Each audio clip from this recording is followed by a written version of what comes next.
Hi there, Mr. Francis. It's Chris, one of the electricians at Darthaven Marina here. I'm up on board your vessel at Nostra Marina just to do a galvanic corrosion test because I understand you've had issues with your sail drive, etc.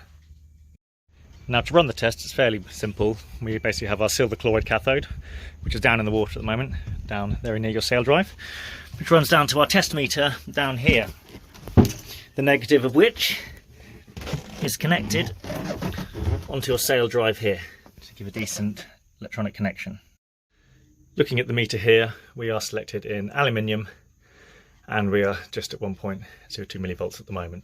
So basically that is telling me that aluminium is protected, i.e. your sail drive at the moment, under the water, so it is all good.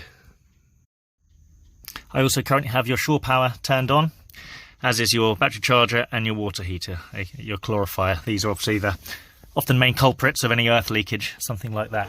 I also noted you do have in the corner here a galvanic isolator, which is good, so that will protect you from any stray currents from nearby vessels or, you know, bad earthing, grounding on piles, etc. near it.